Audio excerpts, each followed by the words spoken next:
sa iyong kaharian. Pagkat ikaw ang hari, kataas-taasan, at ikaw ang tanging makapangyarihan. Sadyang walang katulad, iyong kadakilaan, ikaw lang ang pinagbibitagan.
sandigan ko, buong at siyang tublihan ko, O Diyos magpakailanman. Ikaw lamang ang kailangan, pag-ibig mo walang hanggan. Sapat ang iyong biyaya sa bawat sandali. Ikaw ang lahat sa akin.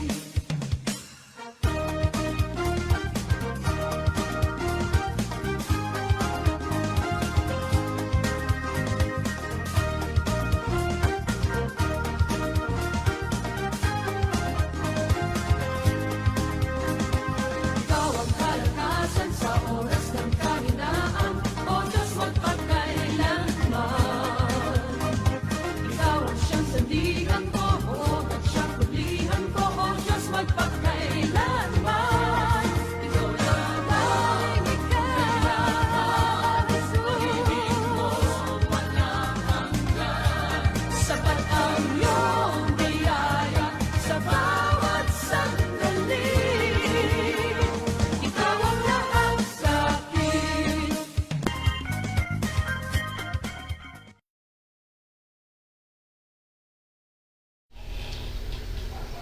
Magandang umaga po sa ating lahat mga kapatid, sa mga banal at tapat na mga kapatid kay Kristo. Sumainyo nawa ang biyaya at kapayapaang mula sa Diyos na ating Ama. Sa umaga pong ito, dadako na naman po, muli po tayong dadako sa pagsamba, sa pag-awit at sa pakikinig ng salita ng Panginoon. Sapagkat ito po yung mga bagay na nagpapalakas sa atin sa dami ng mga naririnig natin sa labas ng ating tahanan, sa ating paligid. Ang kailangan natin palagi ay ang pagsamba, pakikinig ng salita, pananalangin. Tunay nga ang Diyos ay sumasa atin sapagkat siya ay para sa lahat at sumasa lahat. Ang umagang ito ay maging pagpapala sa bawat isa, sa lahat po ng mga makikinig at sasama sa ating pagsamba sa oras na ito. At muli, magsimula tayo sa magitan ng ating panalangin. Panginoon, maraming salamat po sa umagang ito na nagpapatunay na ikaw ay buhay sapagkat kami po ay nananatiling malakas at ikakaisa kami na papurihan ka, awitan ka, Panginoon, sambahin sapagkat ikaw ang Diyos na pinagmumula ng lahat ng bagay, lahat ng aming kailangan, Panginoon. Hindi ka nagsasawa na kami, Panginoon, ay pangalagaan, mahalin sapagkat ikaw ang tumawag sa amin, Panginoon. Pinili mo kami sapagkat naniniwala kami palagi na kami po ay iyong minamahal, kayo po ay sumasa amin, at mga salita mo ang patuloy na gumagabay sa amin, Panginoon. At lumalakas ang aming espiritual na buhay kapag kami ay sumasamba, umaawit, at nagpupuri sa iyo, Panginoon. Kaya sa umagang ito, patuloy na pangalagaan niyo po kami, sumaamin ang iyong kapangyarihan, Panginoon, maitaas ang iyong pangalan, mula sa iyong langit, Panginoon, kami po ay nasa lupa. Nakikita niyo po ang bawat kilos, bawat sitwasyon, Panginoon. At nawa, Panginoon, ang puso namin ay palaging nakatuon sa iyo lamang, O Diyos. Sa umagang ito, pagpalain po ang bawat isa sa po ang aming panalangin sa pangalan ng Panginoon Jesus. Amen. Sabayan po natin ang ating mga awitin sa pamamagitan ng audio.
sakit at karamdaman ako'y hinalaya.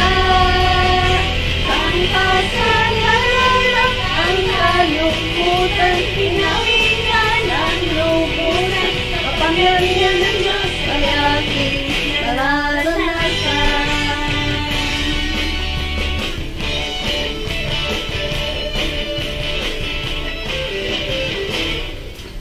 Malaya, malaya, malaya, malaya. Malaya, malaya, malaya, malaya. Malaya, malaya, malaya, malaya.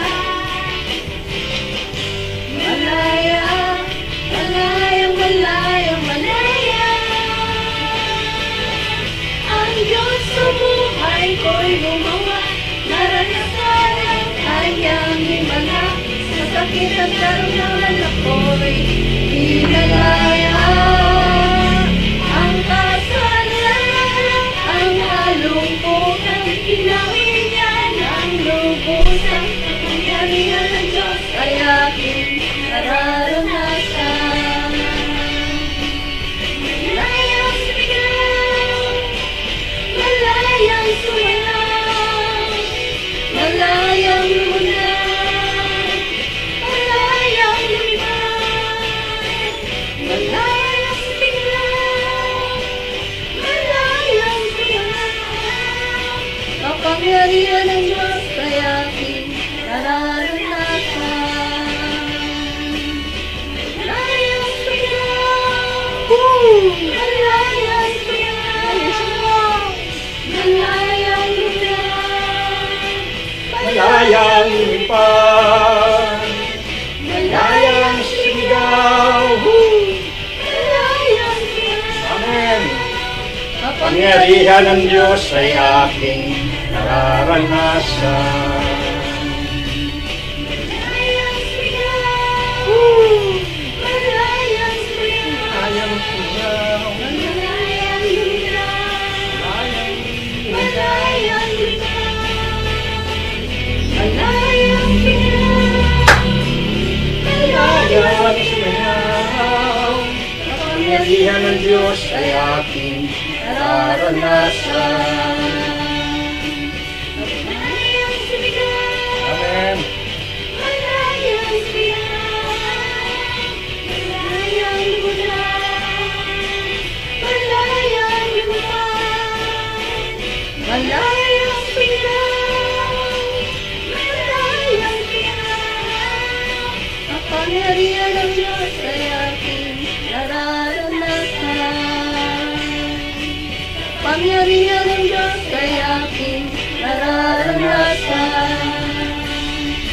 Kapangyarihan ng Diyos ay aking nararanasan. Amen. Hallelujah.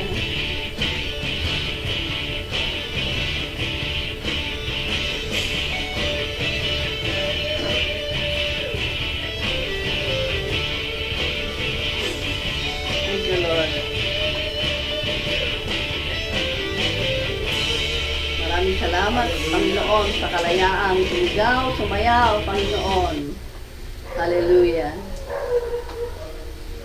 Tapos ito, tunay nga, O Diyos, na wala kang katulad, Panginoon. Walang gaya mo. Ikaw ang Diyos na makapangyarihan. Walang gaya Kaya mo, ikaw lang ang Diyos na nasambahan mo. sa paglipas ng Yes, Lord God. panahon, ikaw pa rin hanggang ngayon at magpakailanman, Panginoon.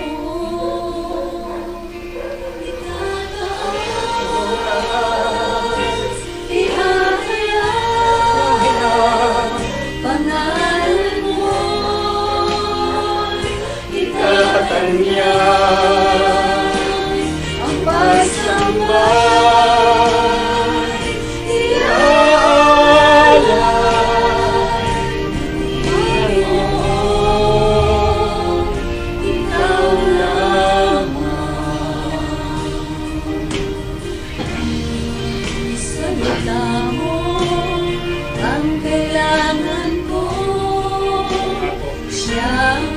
aking buhay, ang aking gabay.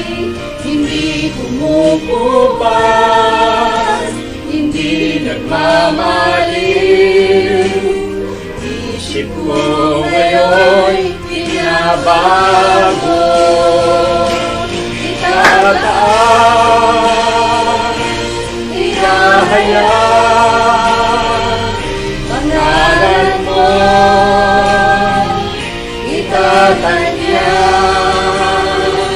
ang pagsamba, iaalay, Panginoon, ikaw lamang. O'y tatas, ihahayag, pangalan mo, itatanyag, ang pagsamba, iaalay, Panginoon, ikaw lamang. Hallelujah.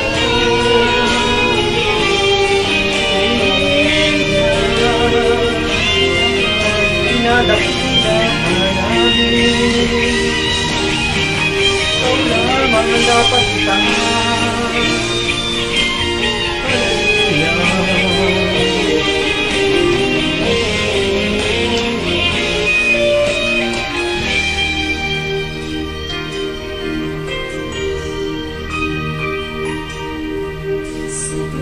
Lipas ng panahon, rin hanggang ngayon, magpakailanman, Panginoon. Yes, Lord. Ihahayag, pangalan mo, itatanyag, ang pagsamba, iaalay, Panginoon, ikaw lamang. O'y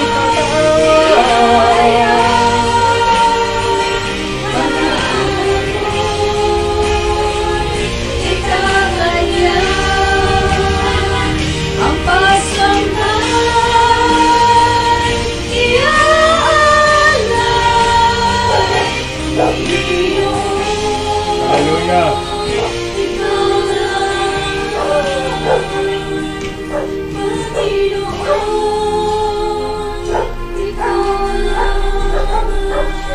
Amen.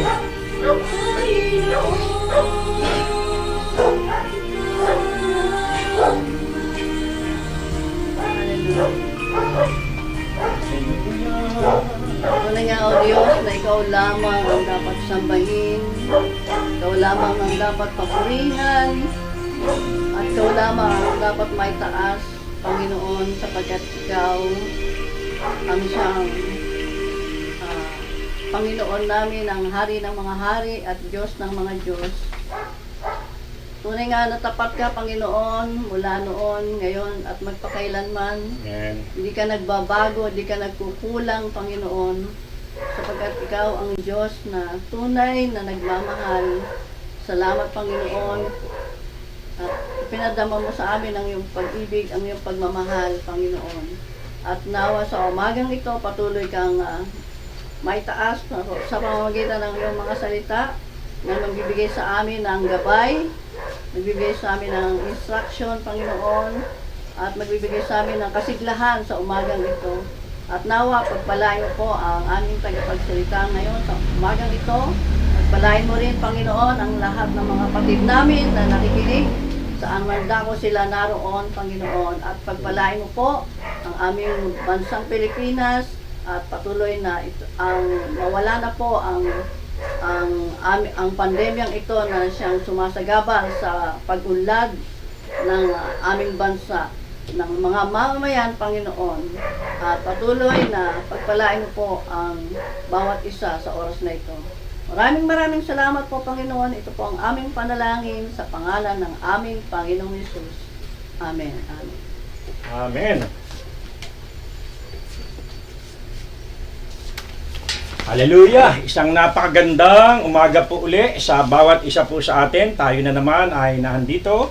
Araw na naman ng linggo sa buwan ng October. Na po, meron tayong 5 Sunday na po. At nawa po, kayo po ay nasa pag-iingat pa rin, pangangalaga ng atin pong Panginoon at tunay na pinagpapala. Ano po?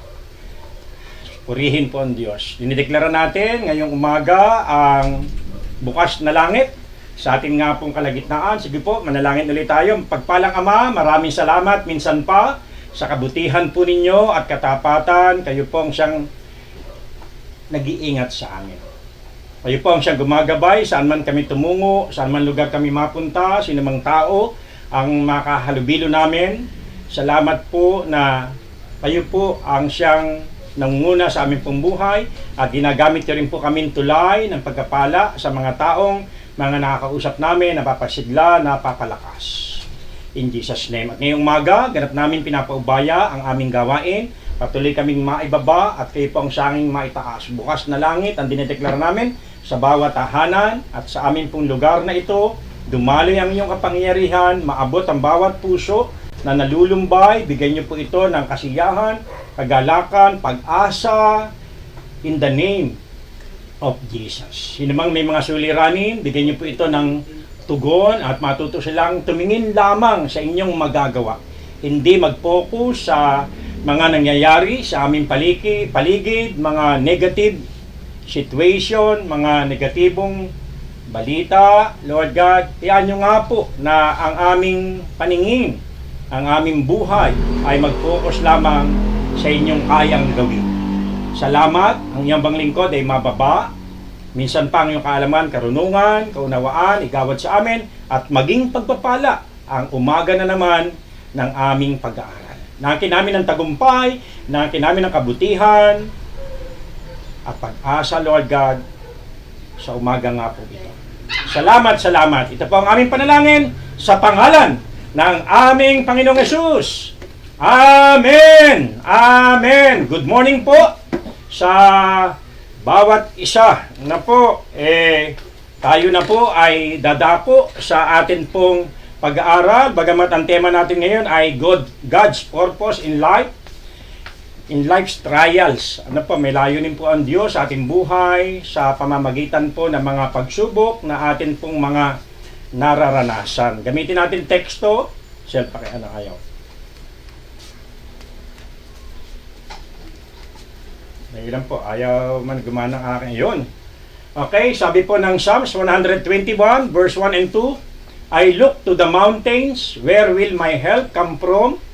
My help will come from the Lord, who made heaven and earth. At sa wikang Tagalog, sa gawin ng bundok, tumingin ako, saan manggagaling ang aking saklolo, ang hangad kong tulong, sa Diyos magmumula, sa Diyos na lumikha ng langit at lupa. Si David po, na siya'y mapatingin sa bundok, sabi niya, saan manggagaling ang aking saklolo? Ang hangad kong tulong, siya rin na sumagot, sa Diyos magmumula, sa Diyos na lumikha ng langit at lupa. Ang title po natin ay, pero nga remote, ayaw ba? Ang title po natin ay Focus on What God Can Do. Ano po? Focus on what God can do.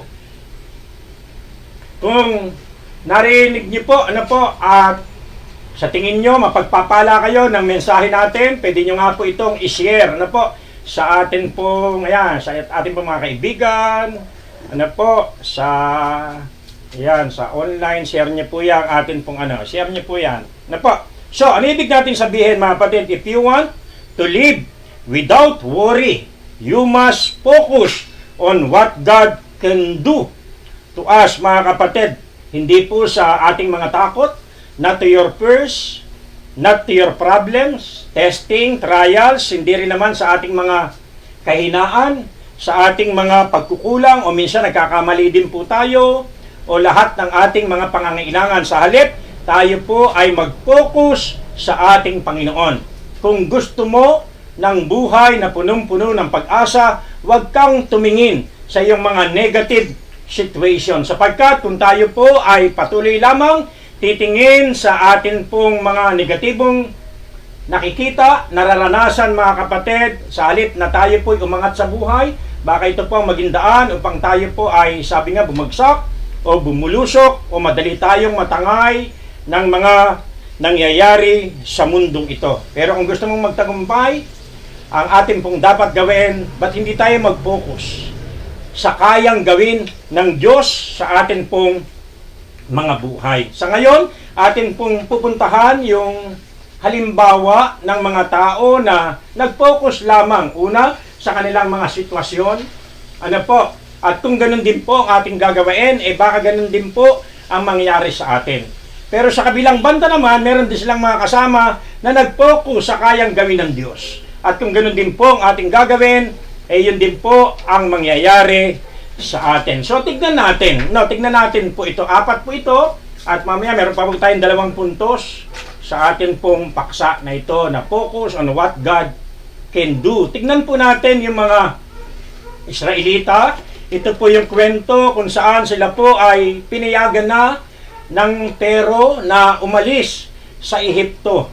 Ano po? Para pumunta sa ilang sumamba doon at siyempre patungo na yon sa lupang pangako. Subalit, ang ginawa po ng Panginoon sa kanila, may daan namang malapit mga 11 days, sabi ng mga scholar, o 14 days, makakarating na sila, gusto nilang puntahan.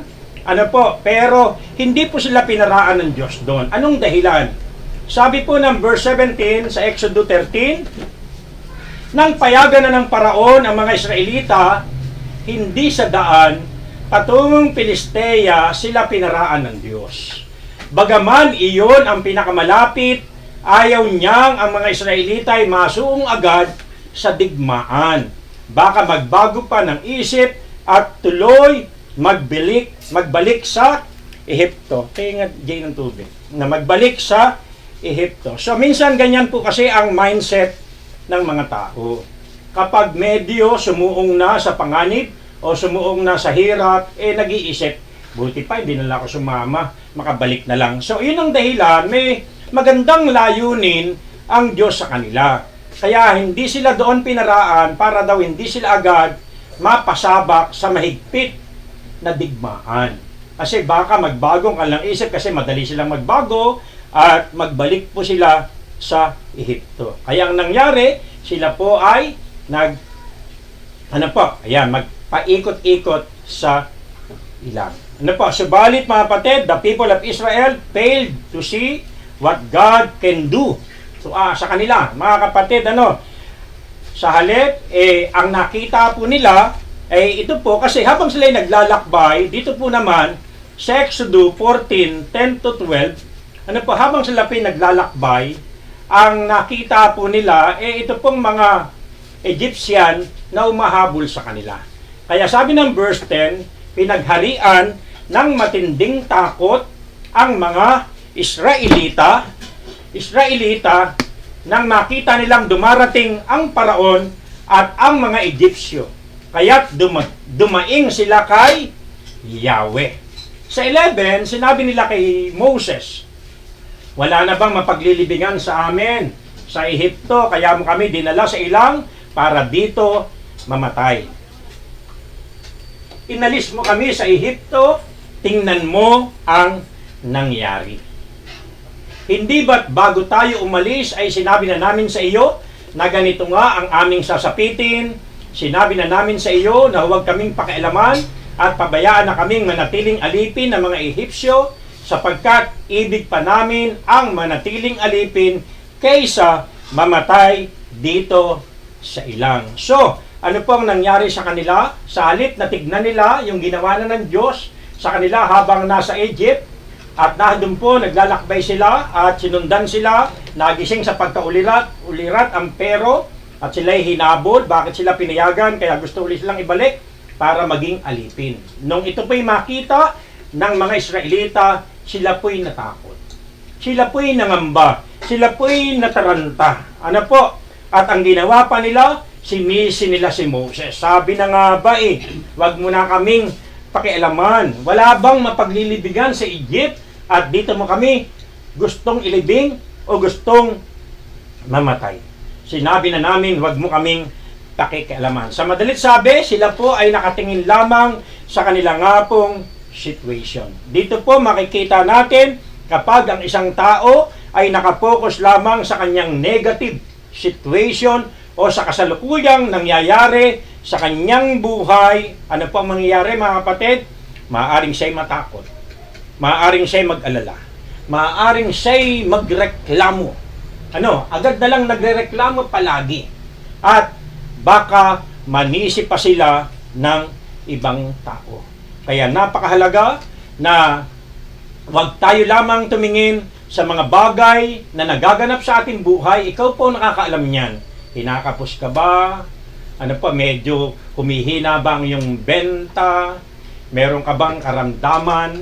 Hindi ka ba makaalis para makabalik na ng ibang bansa? O hindi pa dumadating minsan yung ating mga parang inaantay na mga pangako? Mga kapatid? At pagka tayo po'y tumingin lamang sa mga delay, mga kapatid, if you fail to what God can do sa ating buhay, mga kapatid, mangyayari? Pwede po tayong maging katulad nila. Na kapag tayo rin ay nasa gitna ng problema, tayo din ay maaaring magreklamo o kaya manisi ng ibang tao. Iyan po ang epekto ng mag-focus lamang po tayo sa ating negative situation sa halip na tayo po'y mag-focus sa kayang gawin ng Diyos. Imagine mga kapatid, hindi nila nakita kung ano ang ginawa ng Diyos sa kanila habang sila ay nasa Ehipto. Sa Ehipto, nagkaroon ng 10 salot. Pero nandun din sila nakatira. Pero sila ay hindi sinalot. Ano yung unang salot? Naging dugo ang tubig. Di ba? Yun ang hindi nila mainom ng mga Egyptian, pero sila nakakainom. Tapos nun, matigas pa rin uli ang ulo nito pong Pero dahil pinatitigas ng puso ang kanyang puso ng ating Panginoon. Dahil may gustong ipakita ang Diyos. After nun, nagkaroon ng maraming palaka. Sa lahat ng tubig, sa kwarto, nagkaroon ng maraming palaka. Niknik, langaw, nangamatay yung mga hayop. Tapos ika-6, nagkaroon sila ng mga pigsa na nagnanaknak, parang yung naranasan ni Job. At tapos yung umulan ng yelo, na talagang tipak-tipak na yelo ang umulan at yung mga hindi nakapasok sa loob ng bahay, sila po'y nangamatay. Hayop man ito o tao man ito. Sinira yung mga pananim. At nung matapos ng bagay na yon, nagsisi ulit, kunyari, pero tumigas na naman ang damdamin nito pong Severo, yon, para maubos ang lahat ng mga pananim, nagpadala ng balang.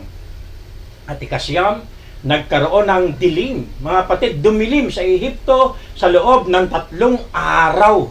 Na halos, sabi ng Biblia, hindi raw kumilos sa loob ng 3 araw yung mga Egyptian sapagkat wala sila talagang makita. Subalit, ito namang nasa Gosen ng mga Israelita, maliwanag na maliwanag sa kanila. At ang pinakahuli na salot na dumating sa Egyptian, yun? Namatay ang kanilang mga panganay. Na tao at mga hayop, pati yung magmamana ng trono ng Pero namatay. At dahil doon, lumambot na ang kanilang mga puso at sila po'y piniyakan. Ang problema sa mga Israelita, mga patid, sariwa pa yun Sariwa pa yung 10 plagues na yun. Pero hindi po nila iyon nakita. Sa halip, ang kanilang nakita, mga kapatid, ay ito nga pong problema. Dagat sa harap, tapos kaaway ang nahandyan, na nasa likod nila. Na nasa likod nila. So ang dapat nating gawin, mga kapatid? Focus on what God can do sa atin pong mga nararanasan. Kung ano po yung kayang gawin ng Diyos. Si Moses, yung mga Israelita, iyon po yun. Pero si Moses, mga kapatid, ano po ang kanyang ginawa? Nagtanong siya sa Diyos at sinabi ng Diyos sa kanya, Moses, ano yung hawak mo? Baston. Ihataw mo yan sa dagat. At alam natin, nagkaroon po iyon ng highway. Ang sinabi po ni Moses sa kanila, huwag kayong magulimihanan, huwag kayong matakot, relax lamang kayo, may gagawin ang Diyos. Exodus 14:14, may gagawin ang Diyos. Manood kayo. Ngayon nyo na lang makikita ang mga taong iyan, sapagkat alam natin mga kapatid, matapos makatawid, ang mga Israelita sumunod, ang mga Egyptian, pero sa kalagitnaan, muling nagsara ang dagat at sila po'y nangalunod maliban sa pero. No, maliban sa pero. Kaya sa mga nangyayaring ito sa ating kapaligiran, tulad ng COVID na ito na naranasan po natin mga kapatid, meron po tayong pwedeng pagpilian. Saan ka patuloy na magtutuon ng pansin o titingin? Pwede kang mamili. Saan ka lamang lagi makikinig? Ano po? Sa mga negatibong balita? O titingin ka at magbababad ka sa salita ng Panginoon? Ano po? Sa salita ng ating Panginoon, luluhod ang iyong tuhod, mananalangin sa Kanya para pakinggan ang Kanyang instruction. At katulad ng sabi natin kanina, kung nais mo na ikaw'y mamuhay na walang pag-aalala at puno ng pag-asa at puno ng pagtitiwala sa Diyos, ba't hindi tayo magtuon ng ating paningin sa kayang gawin ng Diyos at sa mga ginawa na niya sa atin? Pansinin po ninyo, last year o hanggang sa ngayon, habang tayo po ay sumusubaybay kung ilan na ang bilang ng mga nahawa, kung ilan na ang bilang ng mga namatay si ganito, namatay si ganon, ano po naging epekto sa inyo? Diba, nagkakaroon ng takot sa atin pong mga puso. Ano po, kapag nalaman natin na maraming namatay pero kukunti lang ang mga nakarecover mga kapatid, naghahari sa ating puso. Kasi nga, namamagnify. Namamagnify ang problema, namamagnify ang COVID. Pero, simula nang hindi na po natin ito pinansin, hindi na po natin ito sinubaybayan, kung ilan nahawa, kung ilan ang namatay, ang takot sa ating mga puso ay unti-unting naglalaho. Nag-subside mga kapatid. Nag-subside na po yung takot sa ating pong mga puso. Amen po ba? Di ba? Bakit? Kasi nga, nag-focus na tayo mga kapatid kung ano ang ating ikabubuhay, paano makakapag-survive. Purihin po ang Diyos. Sa madalit sabi, kapag ang ating focus nandun lamang sa COVID mga kapatid, minsan, ayaw mo nga lumabas ng bahay, ayaw mo nga magpunta ng palengke, baka mahawa ka, baka mamaya, minsan kahit si pastor dumalaw sa inyo, ang isip ninyo, ingat na ingat kayo, baka si pastor may dalang COVID. Ano mga kapatid, pati pastor, pinaghinalaang may COVID mga kapatid. Na po. Pero, kapag tayo po ay nagtitiwala sa Diyos at sa Kanya lamang tayo tumitingin dahil meron na siyang ginawa at meron siyang kakayahan pang gawin mga kapatid, ano po magiging ugali mo? Ano po magiging attitude mo? Sa madaling sabi, again, nasa atin po ang pagpili. Saan ka titingin? Katulad ng mga Israelita? O katulad ka ni Moses na tumingin siya sa kalakihan ng Diyos at sariwang-sariwa sa Kanya yung mga ginawa ng Panginoon. Kaya ang sabi niya sa mga Israelita, huwag kayong magulimihanan. May gagawin ang Diyos. Ngayon nyo na lamang makikita ang mga Egyptian na iyan, sapagkat silang lahat ay nangalunod. Purihin po ang Diyos. Yun po yung una. Ano po? Na-contrast natin. Pangalawa, atin pong tignan yung 10 espiya. Ang 10 espiya ay inutusan ni Moses para tiktikan yung lupang pangako na kanila nga pong titirahan o lupang pangako na kanila nga pong i-conquer. Na po, lupang pangako na kanila nga pong lulusubin. So, bilisan natin ang pagkwento. Lahat po sila nagpunta roon at nakita nila yung buong pangyayari. Magandang lugar, mayaman, malalaki yung bunga ng mga pananim, mga puno, malalaki din yung mga tao, nandun yung Nephilim, yung mga higante na lahi ni Anak. At sabi po rito sa Numbers 13, 38 o 28 to 33, Ngunit malalakas ang mga taga roon. Ito na po yung nagbalik sila para mag-report. Una pong nag-report, kasi nahati sa dalawa yung grupo, nag-report po yung 10. Ito ang report nila. Malalakas ang mga taga roon, malalaki ang lunsod, at matibay ang muog. Bukod dito, naroon pa ang lahi ni Anak, sakop na mga Amalesita ang Negev, ang kataasan ay tinitirhan naman ng mga Heteo, Jebuseo, Tamoreo, ang nasa baybay dagat naman at ilog Jordan ay mga Kananeo. Pagkatapos nilang magsalita, ito naman, ito yung report naman ni Caleb sa ni Joshua. Pinatahimik ni Caleb ang bayan at kanyang sinabi, hindi tayo dapat mag-aksaya ng panahon, lusubin na natin sila at tiyak na malulupig natin. Ito naman, sumabat uli. Ang ibang tiktik, hindi natin sila kaya pagkat mas malakas sila sa atin. Hindi maganda ang kanilang ulat. Ito ang sinabi nila, higante, mga taga roon at sinumang magtangkang sumakap sa kanila ay lalamunin nila ng buo. Sa 33, nakita namin doon ang mga Nephilim. Ito'y lahi ni Anak, buhat sa Nephilim, halos hanggang tuhod lamang kami. Sa ibang salin, para lamang tayong tipaklong na kanilang tapakan. So, ang negative report, malalaki, malalakas, matitibay, at ang tingin nila sa kanilang sarili, para lang tayong tipaklong. Hanggang tuhod lamang tayo nila, mga kapatid. At nag-report din po, ito pong si Joshua at sila Caleb, mga kapatid. Ang sabi nila, verse 30, sumugod na tayo. Kayang-kaya natin sila. Bakit ganoon ang kanilang report? Sapagkat tumingin ito pong si Joshua at si Caleb sa kalakihan ng Diyos, sa kayang gawin ng Diyos sa kanila.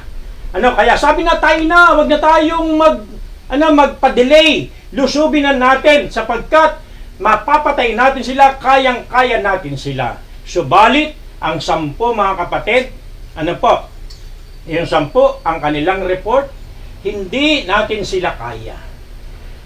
Ang lahat ng magtatangka sa kanila ay kanilang papatayin. Bakit? Sapagkat nakatingin lamang yung 10 sa kanilang mga nakikitang higante. Again, mga kapatid, nasa atin ang pagpili. Nasa atin ang pagpili, mga kapatid. Alam niyo po ang naging effect? Dahil mas marami yung 10, mas pinaniwalaan po yung kanilang negatibong report. Yung kanila namang ni-report, nakita din po iyon ni Joshua at ni Caleb. Pero hindi sila nag-focus doon. Nag-focus sila sa ganda, sa yaman ng lugar, at sa kalakihan ng Diyos na tutulong sa kanila para ma-overcome ang mga pagsubok. Anong nangyari? Chapter 14, verse 1. Ang buong bayang Israel ay nalungkot. Sila po'y nag-iyakan hanggang sa sila ay mapagod. Mga kapatid, at dahil po sa negative report na yon, ang mga Israelita ay naging paralisado. Nagpaikot-ikot lang sila, hindi sila makamove on para makarating doon sa kanilang pupuntahan. Nagpaikot-ikot na lang po sila. At alam natin, ang dulo po noon, namatay yung 10 lipi na iyon at natira ang 2 lipi kasama ng mga bata. Anong dahilan? Anong dahilan? Tumingin lamang ito pong 10 na mga espiya na nakahawa pa ng napakarami. Buong bayan ng Israel ay nalungkot at nag-iyakan. Tumingin lamang sila sa problema, hindi nila kaya. At masyado nilang minaliit ang kanilang mga sarili, hindi natin sila kayang talunin. Pero iba ang pagtingin ni Joshua at ni Caleb. Sumugod na tayo. Kayang-kaya natin silang talunin. Sapagkat napakalaki ng Diyos na kasama nila. Mga kapatid, again, nasa atin po ang ating pagtingin. Kaya po hanggang sa ngayon, tayo po ay, sabi ko, nakikinig sa mga negative report, katulad po nila, mga kapatid, ano po ang naging effect sa iyo? Sa iyong panonood ng TV, FB, YouTube, nakikita natin yung banggaan ng executive, sa legislative, senate, saka executive, mga kapatid, na po, benggahan, patutsadahan, minsan may inis ka lang. Di ba? Yung balita, puro na lang dami ng pangit na balita, but hindi naman mapuri yung mabuti. Ano po? Pansinin niyo po. Kaya ano dapat natin gawin? Kahit nga kami sa GC namin, sa main Don Watch, sabi namin, walang magpo-post ng mga negative, ano po, ng mga report, ng mga negative na balita, but hindi tayo mag-post na lang ng mga salita ng Diyos. Sapagkat kapag ang salita ng Diyos, ang ating nababasa, sa salita ng Diyos tayo nagbababad, tayo nananalangin at sumasamba, mga kapatid, katulad ni Joshua at ni Caleb. Parehas lang sila ng nakita ng 10, pero iba ang kanilang naging pagtanaw. Kaya natin silang talunin sapagkat kasama natin ang Diyos. Isa pa, 4 po ito, si King Saul. Si King Saul nung kanyang panahon ay merong naghahamon. Hinahamon sila ng higante sa katauhan ni Goliath. Ang sinasabi ni Goliath, pumili na lang kayo ng isang taong ilalaban sa akin. At maglaban kami, kapag tinalo ko, alipin namin kayong lahat. Kapag tinalo naman ako, alipin naman ninyo kami. Dahil sa statement na iyon, si Saul ay natakot. At ang lakas ng loob maghamon nitong si Goliath sapagkat napakalaki niya. At dahil si Saul, nung time na yon, si Saul ang pinakamatangkad sa mga sundalo, sa mga Israel. Kaya nga siya po napili. Ano po? Pero, yung leader nila, si Saul, parang 6-footer lang no? Pero si Goliath, 9-footer Ano po? At dahil si Saul po ay natakot, nagtatago, mga kapatid, yung mga nasa paligid niya. Yung mga sundalo niya, takot na takot din, at tago lamang ng tago. Diba? Yun kasi, yung leader nila, ganoon. Pero, nung time na rin po na yon, inutusan si David ng kanyang ama para dalhan ng pagkain at yung leader ng kanyang mga kapatid na nakikipaglaban sa digmaan kasama ni Saul. Diba? Nung nahando na si David, narinig niya yung hamon nito pong si Goliath. Ano po nangyari?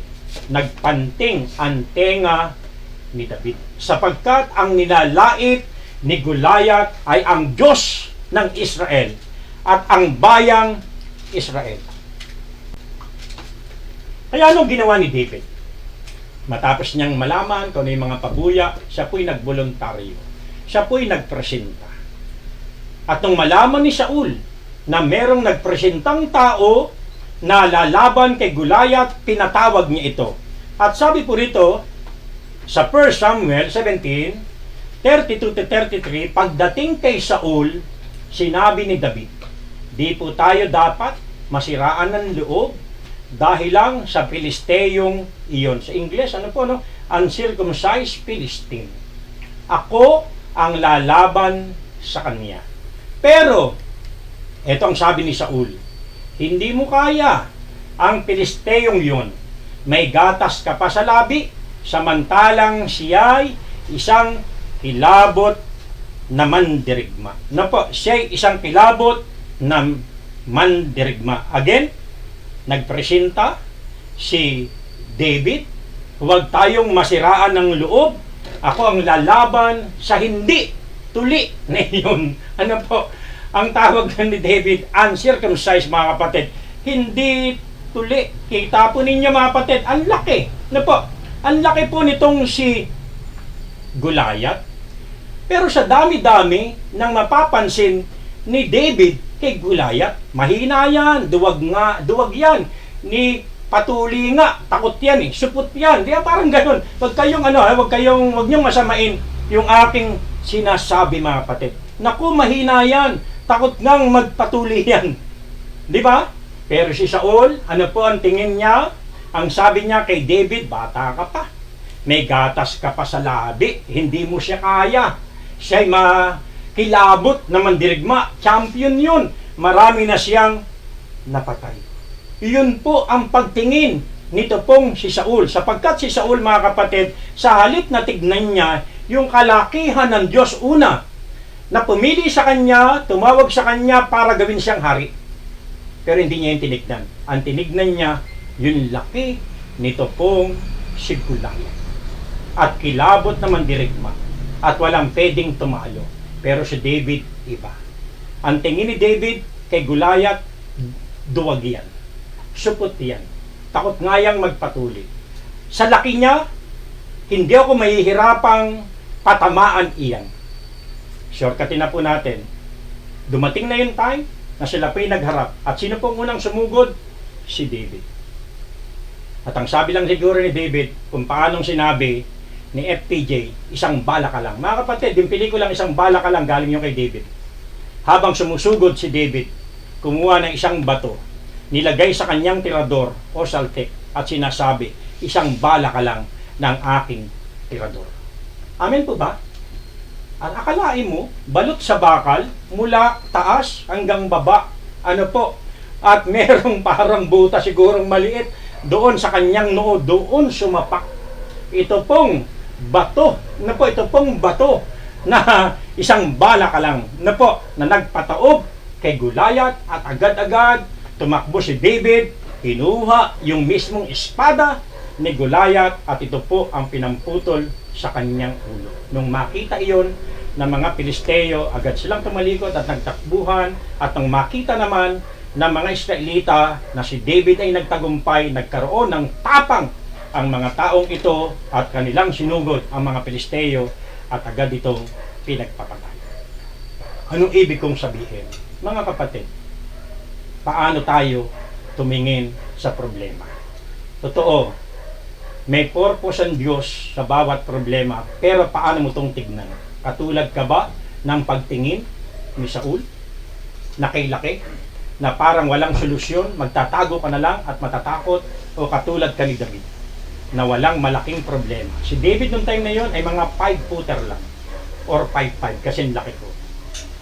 Halos kalahati lang siya ni Goliath, 9-footer.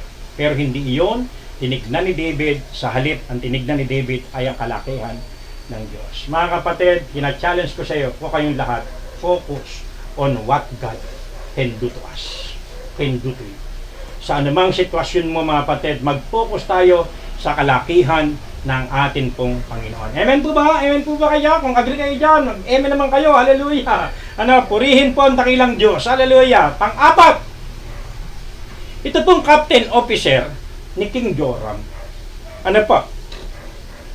Dito po sa 2 King, chapter 7, 1-2, actually po, sa verse 33 ng chapter 6, inip na si King Joram. Alam niya ang kahirapan, nararanasan nila ay padala ng Diyos.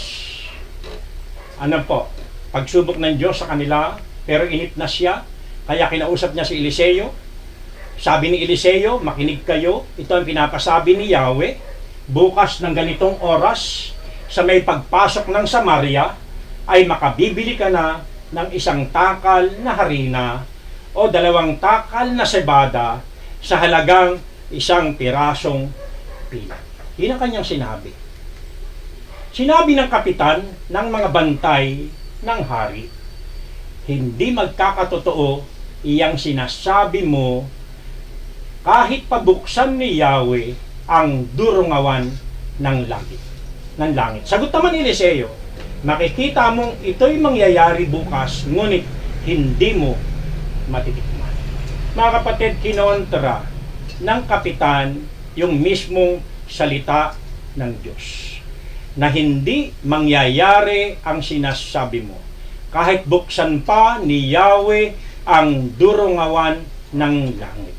Kaya ang sabi ni Eliseo, makikita mo itong mangyayari bukas, ngunit hindi mo matitikman. Alam mo yung story niya sa parting una, mga kapatid, o dito rin sa chapter 7, may 4 na may ketong na nakatuklas sa Samaria, na akala nila may mga bantay pero walang bantay. Yung pala ang kwento doon, nakarinig ng parang yabag na kay lalaki, kay lalakas, ito pong mga taga Samaria, at sila po'y nagsitakas.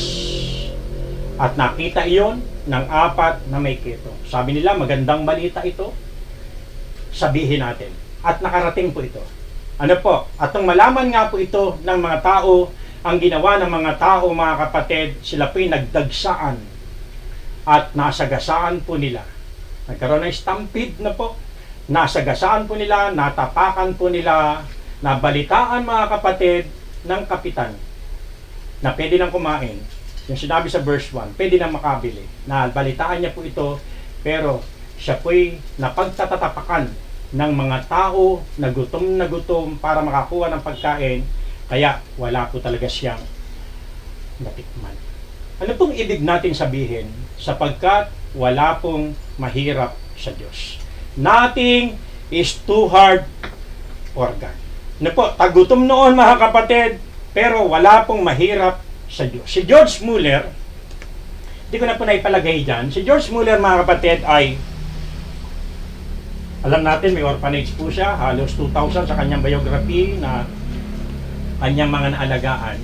Isang gabi, nag-aalala po yung kanyang asawang si Mary, si Maria. Dahil kinabukasan ay wala na po silang makakain. Wala na pong maipapaalmusal doon po sa mga bata. Alam niyo po, ang ginawa lang po ni George Mueller, kinausap niya ang kanyang asawa, manalangin tayo. Tapos, ito pong dalawang worker sa orphanage, sumama na rin po sa panalangin. At tatapos na po silang manalangin. Alam niyo po, hindi pa po nagtatagal, may bigla pong kumatok. Kumatok po ng kanilang pintuan at pinagbuksan, may nagpaabot ng sobre at nung tignignan po nila, pera, more than enough. Higit pa po sa sapat sa kanilang pangangailangan ang ipinrovide ng Diyos. Sapagkat ang motto nito pong si George Mueller, hindi po siya, simula na ginawa niya po yung orphanage, hindi po siya mangungutang, hindi siya hihingi ng tulong sa mga unbeliever, sa Diyos lamang siya tutulong. At napakarami pong kwentong nangyari, karanasan ni George Mueller mga kapatid, dahil siya po'y tumingin sa kalakihan at pwedeng gawin ng Diyos. Ano po? Ang Diyos ay nagpadala ng tao, meron pang sobre na may lamang pera at hindi pa nagtagal, may kumatok uli, hindi lang isa, kundi dalawa. Alam niyo po, may dala uling sobre at merong liham na may pera sa loob yung sobre at merong liham na nakasulat na sila'y tutulungan sa lahat ng kanilang pangangailangan. Wow, grabe, no? Grabe yung aking kilabot. Ganyan po kabuti ang ating Panginoon. Hallelujah! Amen po ba? Purihin po ang dakilang Diyos. Ano po? Marami siyang istorya, mga kapatid. Basahin niyo po yung kwento po ni George Mueller. Si George Mueller nga, habang siya nasa barko, tapos ang yung parang babagyo. Ano po, masama ang panahon. Sabi ng kanyang kasama sa barko, wag na daw silang tumuloy. Ano mo, ginawa ni George Mueller? Tara, pasok tayo sa loob. Nag-pray lamang po sila sandali. Tapos lumabas sila. Alam mo, bigla, umaliwalas. Bigla pong naging maaraw ang panahon. Para bang ng panahon yung mga alagad ay biglang sinalubong ng bagyo. Nung nagising si Jesus, sinabi niya, tumigil, tumahimik, ang alon ng dagat, biglang umaliwalas. Naging maaraw. Di ba? Bagay yung gabi yun. Gabi ng panahon ni Jesus. Ano po?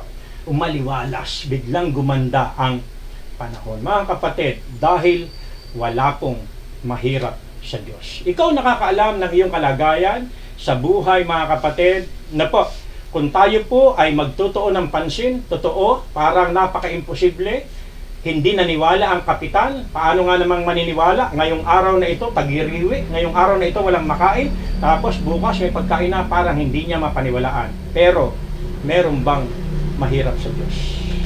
Amen po ba? Meron bang mahirap sa ating Panginoon? Nothing is too hard for God.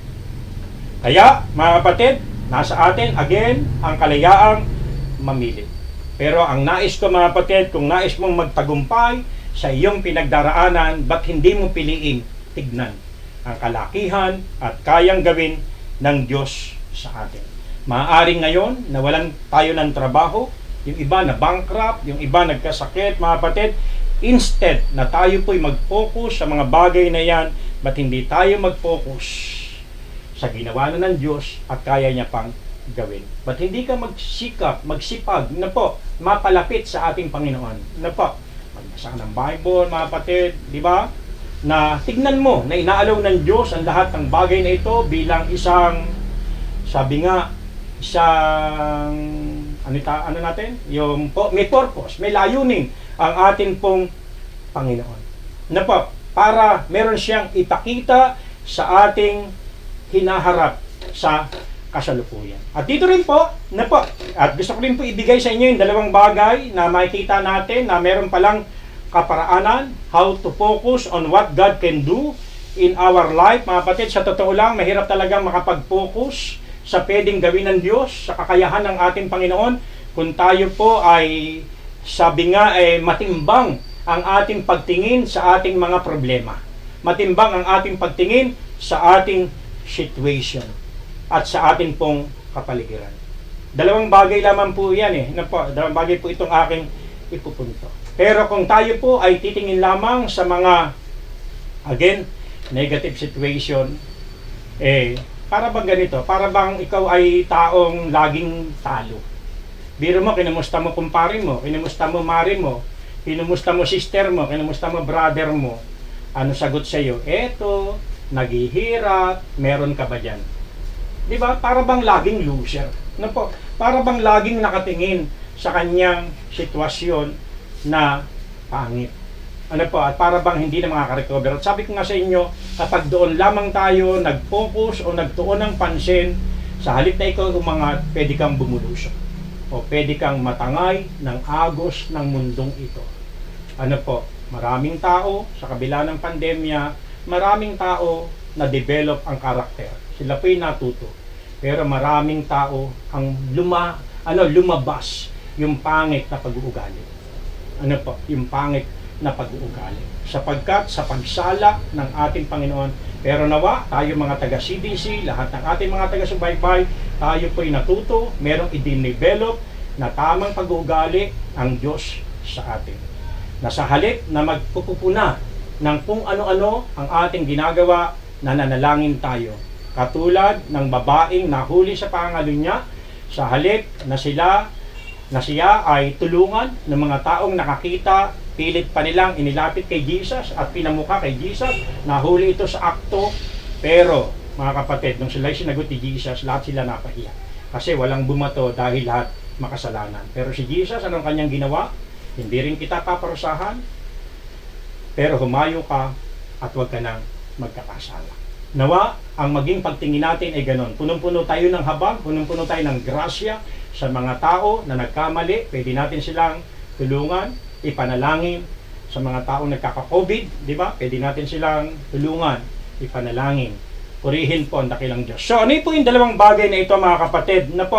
What are the two important things that will help us to focus on what God can do? Una, nakapokus we must have a right perspective. Kapag sinabi natin perspective means the way you see something.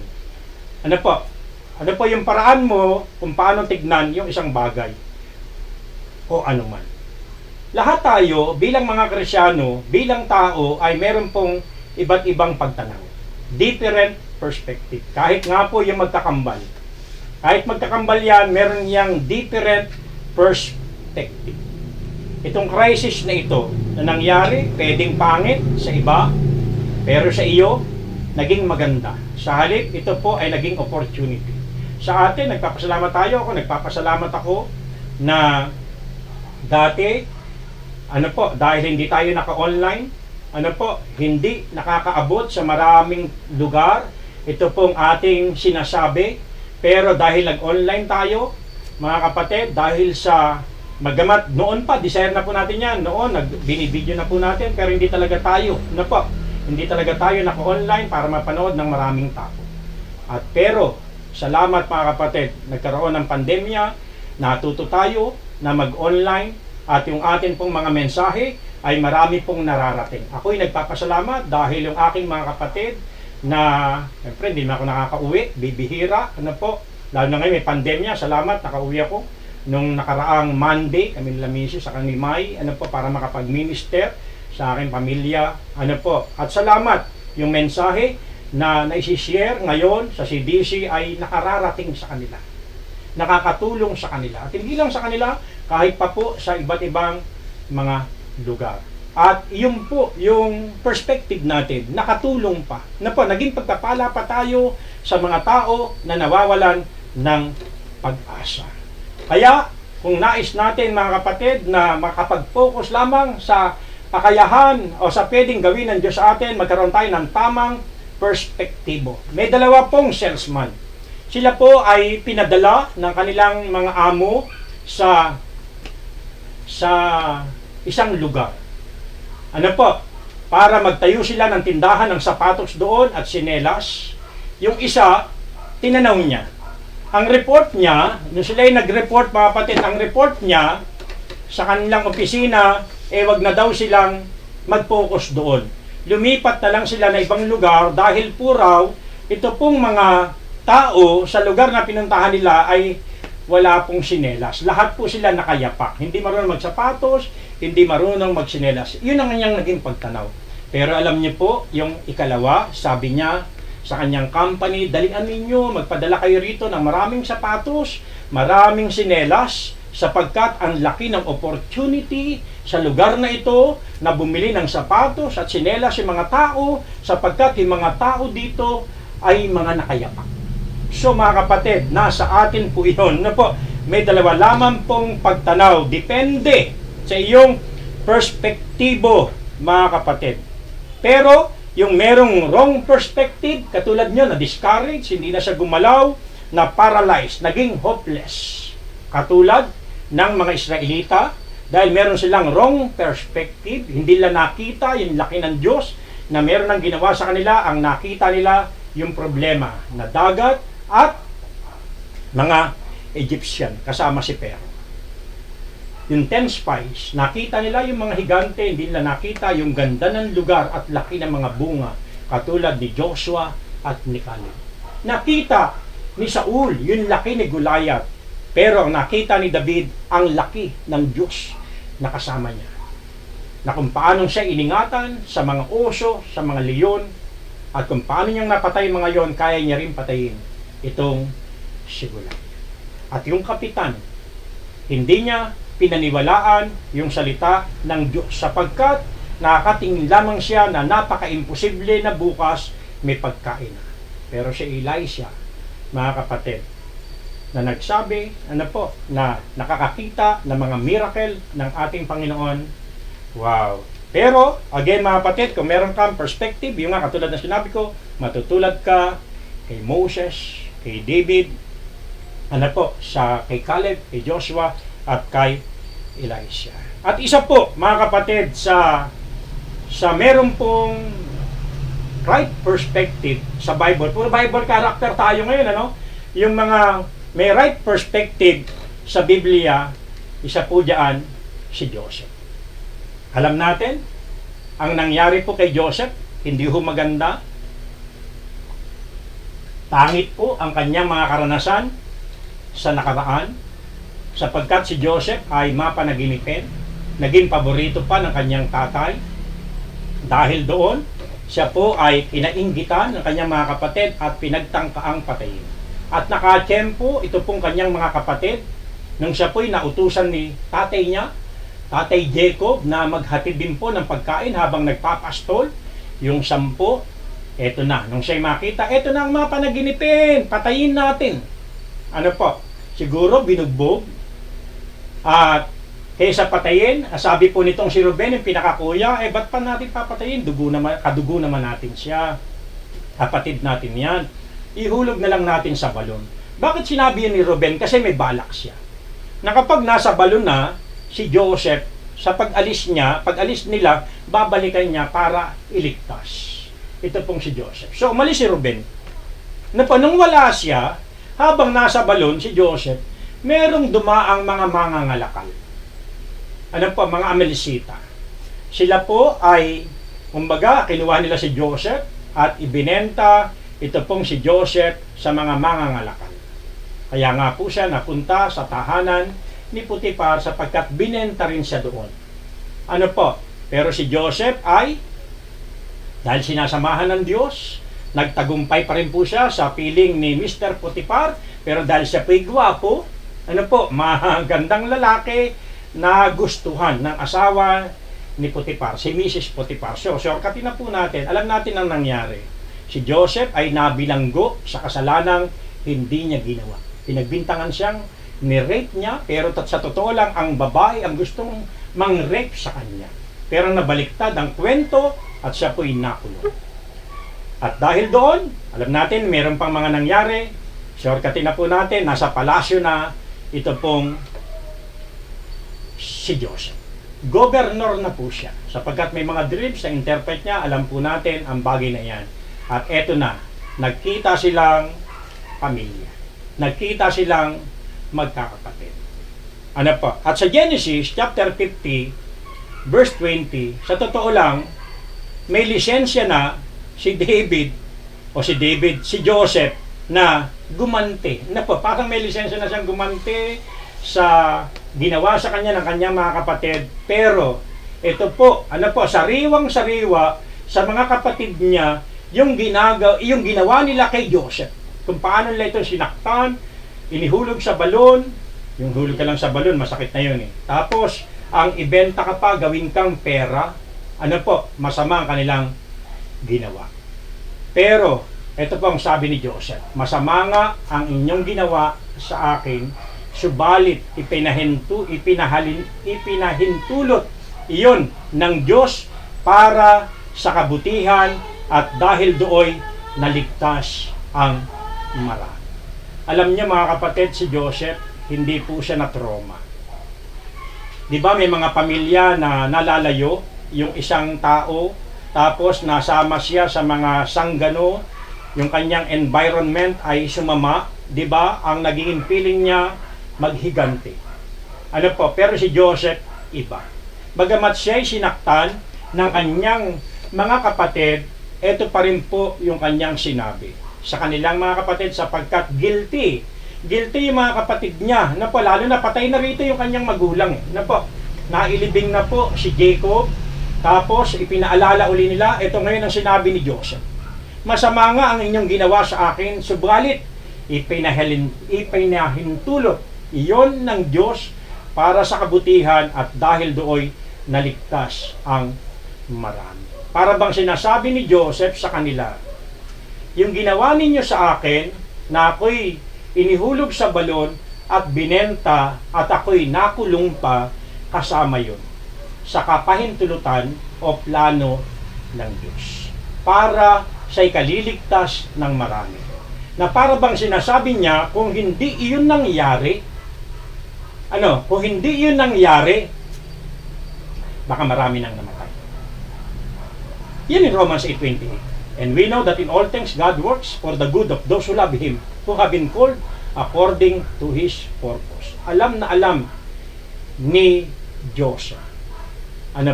Dahil meron siyang right perspective at nagmamahal sa Diyos, alam niya ang lahat ng bagay na nangyari sa kanya ay nagkalakip-lakip, ipinahintulot ng Panginoon para sa kabutihan, hindi lang para sa kanya, sa kabutihan ng maraming mga tao.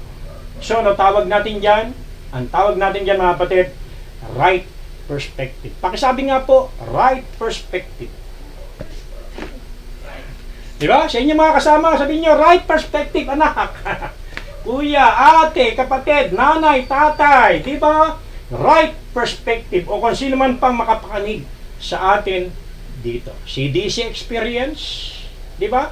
Yung nangyaring pandemya, niloob ng Panginoon, ialis po tayo doon, makapunta po tayo doon sa ating lugar.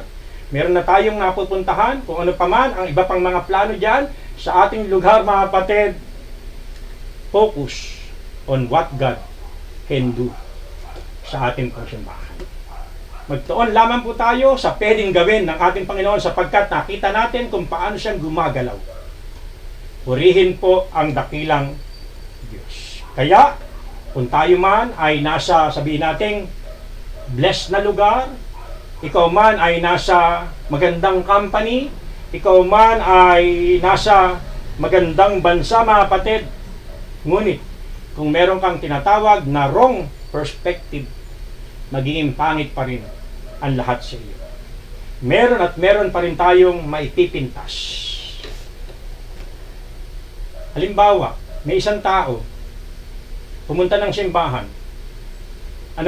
Kahit na anong ganda ng mensahe, anong ganda ng lugar, anong ganda ng preaching mga kapatid, meron pa rin niyang makikitang pangit. Sapagkat ang isang taong merong wrong perspective, para bang lahat sa kanya pangit. Lahat sa kanya pangit mga kapatid. Nakita na ba kayo ng mga taong ganyan? O nakasama na ba kayo ng mga taong ganyan? Na kapag ikaw ay parang hindi kumikilos, para bang feeling sa iyo, sasabihin sa iyo, tamad-tamad mo naman. Pag ikaw naman nagsipag, ang sasabihin naman sa iyo, oh, sa una lang yan, babalik din yan sa dati. Pagka ikaw naman ay hindi nagbigay, sabihin sa iyo, kuripot. Kapag ikaw naman ay nagbigay, ang sasabihin sa iyo, oh, pakitang tao lang yan. Makita na ba kayo ng mga taong ganyan mga kapatid? Mahirap kasama po yun. Ano po?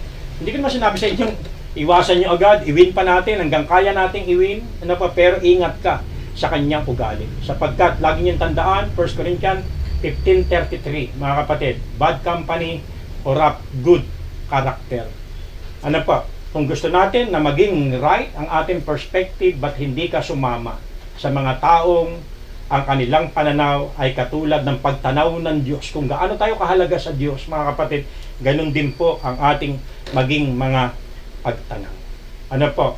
Yung para bang pagtingin katulad ng atin pong Panginoong Diyos.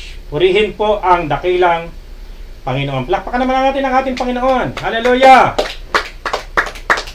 Ayan. Kaya mga estudyante, kung pipili kayo ng mga friend, tiyakin ninyo, ano po, yung mga achiever ang inyong maging friend. Yung mga taong porsigido. Yung mga taong merong pangarap sa buhay. Yung mga taong nagmamahal sa pamilya. Huwag kayong basta-basta didikit sa mga taong mga bulak-bulero. Sa mga taong na para bang walang paki. No, walang paki sa mundo, parang walang kasama. Ano po, di ba? At ganun po dapat tayong lahat. Makipagkaibigan kayo sa taong may layunin sa buhay. Di ba mga tao naman may perspektibo sa buhay, merong right perspective, mga kapatid, pag pumasok yan sa church. Kahit nasabihin natin mali-mali ang grammar ng tagapangaral, pautal-utal siyang nagsasalita, alam mo, dahil siya po ay merong right perspective, alam niya sa kanyang sarili, merong mensaheng ipinababatid sa kanya ang Panginoon sa pamagitan ng mga ngaral. Ano po, kaya nakikinig pa rin siya. Ang tawag diyan, right perspective. Kaya doon po tayo dumikit. Katulad po, nito pong si Joseph, hindi niya tinignan yung kanyang nakaraan na pangit. Tinignan niya ang kanyang nakaraan na itong lahat ay nasa kapahintulutan ng Diyos.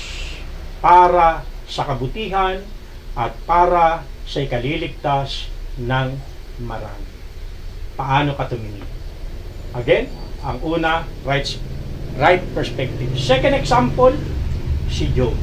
Si Job, mga kapatid, ay matuwid na tao, matinong tao, maraming natulungan, mayamang tao, pero alam naman po natin, mapapansin po ninyo, si Job, gaano siya katuwid, gumigising po yan ng umaga para mag-dawn watch, no? Dawn watcher pala si Job.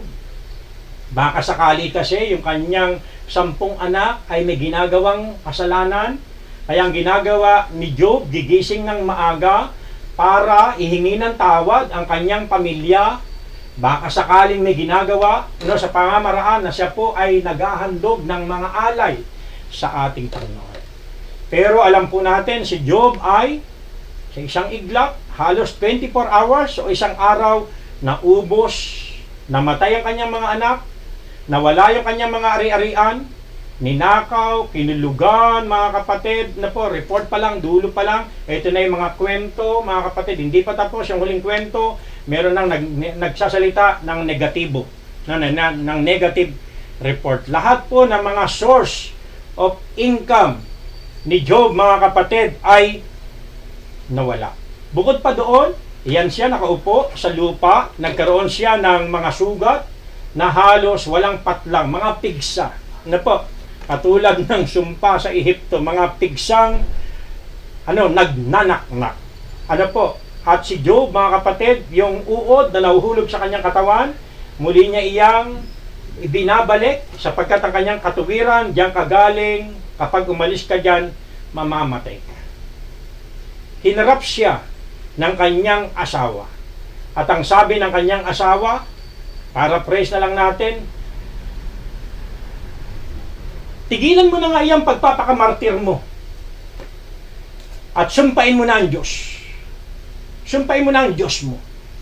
Mga kapatid, sumagot si Job sa kanyang asawa. Ano ba sinagot ni Job sa kanyang asawa? Sinabi niya ba na, sana isinama ka na rin mamatay? Hindi ba ganun ba sinagot ni Job? Dahil si Job po, mga kapatid, ay matuwid. Ang sinabi po ni Job, hindi mo naiintindihan ang iyong sinasabi. Nakalagay yan sa Job chapter 2, verse 9 and 10. Ang sabi ni Job, hindi mo alam ang iyong sinasabi. Nirebuke niya to, kinorek niya to. Kaginhawahan lamang ba, pagpapala lamang ba ang ating tatanggapin sa Diyos? Hindi ba pati kahirapan? At sabi ng Bible, kahit sa salita, hindi po nagkasala si Job. Bakit nagkaganon si Job? Kasi meron siyang right perspective. Kung si Job, mga kapatid, ay meron pong wrong perspective, baka si Job, hindi niya nakayanan ng kanyang sarili, nagbigti na rin niya. Nagpakamatay na rin niya. Pero dahil meron siyang right perspective, mga kapatid, yun po ang kanyang sinabi. At ang sabi ng Bible, kahit sa kanyang salita, hindi nagkasala si Job. Ang tanong, meron bang napala si Job sa kanyang pagkakaroon ng right perspective? Meron. Sa Job chapter 42 verse 10. Mga kapatid, ibinalik ng Diyos ang lahat ng nawala kay Job. Dinoble pa nga eh. Ano po? Double blessing pa nga ang ibinalik ng Diyos kay Job. Pinagpala siya ng todong-todo. Pinagpala siya ng bonggang-bongga. Dahil meron pong right perspective itong si Job. Kaya, ikaw ba'y nawalan? Ngayon, dumadaan ka ba sa matinding kahirapan? Dahil po sa crisis na ito, mga kapatid, pwede kang makabawi. Pwede ka bang umangat? Anong sikreto? Right perspective. Si Job, mga kapatid, dahil sa kanyang right perspective, siya po'y nakabawi. Ang kanyang tinignan, merong great lesson o learning ang Panginoon sa kanyang pinagdadaanan. Purihin po ang dakilang Diyos. Pero, kung ikaw ay merong wrong perspective, mga kapatid, kumikilos na ang Diyos, hindi mo pa nakikita. Pero kung meron ka namang right perspective, alam na alam mo na merong galaw ang Panginoon. Alam na alam mo na kumikilos ang ating Panginoon. Amen po ba? Tayo bilang mga Kristyano, nakakadalawang taon na ang pandemya, mga kapatid, dahil salamat sa grasya ng Diyos. Meron tayong tamang pananaw. We can do all things through Christ who strengthen us, mga kapatid. Philippians chapter 4, verse 13, at hindi niya tayo pinabayaan. Kaya hanggang ngayon, wow, di ba? Hanggang ngayon, ano pa rin tayo, kung katulad noon, ano po, mas marahil, yung level ng iyong faith umangat pa, at nag-grow ka pa sa pag-ibig mo sa atin pong Panginoong Diyos. Yan ang number 1. Number 2, dalawa lamang po ito. We must have an unwavering faith. Mga kapatid, napakahalaga na tayo po ay merong pananampalatayang hindi nagbabago, hindi kayang tinagin. Pakisabi niyo po yan, unwavering faith. Hindi po, sabihin niyo po yan. Hindi pa bago-bago. Halimbawa, humiling ka sa Diyos. Lord, bigyan mo naman ako ng bike kasi uso ngayon na nagbibisikleta eh. Pagkasabi mo sa Diyos, maya-maya, may dumaang naka-motorbike maganda. Lord, wag na po pala bike, motorbike na lang. Yan, para makarating ako ng samba, sa duhat. O kaya kung saan dyan, sa mabilis ang pagpunta. Murong, motorbike na lang. So maya-maya, sabi mo na naman, Lord, wag na po pala motorbike, kotse na lang, kotse. Tapos may dumaan na magandang van. Nagandahan ka, Lord. Lord, wag na lang pala kotse. Van na lang, van. Palagay mo. Sa palagay mo, kung ganyan ang iyong request sa Panginoon, makakatanggap ka? Ano pong sabi ng James 1:6-8? Subalit ang humihingi ay dapat magtiwala sa Diyos at huwag mag-alinlangan sapagkat ang nag-aalinlangan ay parang alon sa dagat na itinataboy ng hangin kahit saan, ano, huwag umasang tatanggap ng anuman mula sa Panginoon ang taong pabago-bagong isip at di alam kung ano ang talagang nais niya o ibig niya. Kaya kung tayo po ay hingi sa ating Panginoon, mga kapatid, dapat sigurado ka sa iyong hinihingi. Nakapix ka doon, mga kapatid. Kung sa Panginoon ka, sa Panginoon. May mga tao kaya, limbawa, may sakit. Dumalangin sa Diyos, Lord, pagalingin mo ako. Anak buhay. Ano po? Dumalangin sa Diyos, nabigyan. O ito, sakit na lang. Ano po? Pero na-delay yung pagtugon ng Diyos sa kanyang sakit. Alam mo, kalaunan, nag-wave yung faith. Saan nagpunta? Sa albularyo. Diba? Sa albularyo. Eh kung sa Panginoon ka, sa Panginoon, wag mag-wave yung ating pananampalataya. Di ba yung kwento natin na tatlong magkakaibigan, pagalingan sila kung sino makapangyarihang Diyos nila. Yung isa Muslim, yung isa Buddha, yung Buddhist, yung isa Christian. Sabi nila, andyan ang burol, akit na lang tayo doon, tapos tumalon tayo. Kung sino ang maligtas sa atin, eh, yun ang makapangyarihan. So, sige, puntahan sila doon. Naunang tumalon yung Muslim. Ano sigaw ng Muslim? Ala, ala, ala, ala. Nung malapit na doon sa baba, 1 metro na lang, ala, ala, ala. Boom! Wala, patay. Ito naman Buddhist. Buddha. Doon sa kalahati, biglang lumutang. Ito naman Christian. Tumalon. Di ba? Ang pagtalon niya, Jesus! Pero nasa kalahati na biglang Buddha! Buddha! Biglang lumutang. So, nagbago agad. Sa crisis na ito, wag naman sana na maraming tao, lalo na Kristiyano, na nagbago. Na po, nag-wave ang kanilang mga pananampalataya. Mga kapatid, napakahalaga po ng tinatawag na unwavering faith. Sa Bible, napakaraming halimbawa na ipinakita ang Biblia sa atin. Noah, nasaan na yung Shadrach, Meshach, Abednego. Yan. Hilala natin, Shadrach, Meshach, Abednego, nagpagawa ang hari ng malaking mamaw na tinatawag, parang dun sa EDSA. Yung malaking rebulto doon, nagpatayo ng malaking rebulto, sinapakod na siya. At nagmerong instruction na sumamba lamang doon at kapag hindi sasamba doon, sila'y papatayin. At yun ang naging butas para yung mga inggit sa tatlo ay Shadrach, Meshach, Abednego ay ihagis po sa pugon. Diba? Parusahan. Ngayon, nung sila po'y humarap na, meron bang verses dyan, Rachel? Wala Sa Daniel chapter 3, verse 17 to 18, mga kapatid, nung humarap na, ito pong si Shadrach, Meshach, Abednego sa hari, sa tulungan man daw sila ng Diyos o hindi pa rin sila sasamba sa Diyos-Diyosan na kanyang pinagawa. So, masakit yun sa hari. Namula daw sa verse 19 ang mukha ng hari sa kanyang galit, kaya pinainit ng 7 beses ito pong pugon. Diba? At nung mainit na, tinali na yung tatlo, tapos ipinahulog. Ang sabi sa tindi ng init, mga kapatid, nung lumabas yung init, namatay yung naghagis. Pero dahil itong tatlo na merong paninindigan sa kanilang pananampalataya na sa tulungan kami ng Diyos o hindi kami sasamba sa idol na pinagawa mo.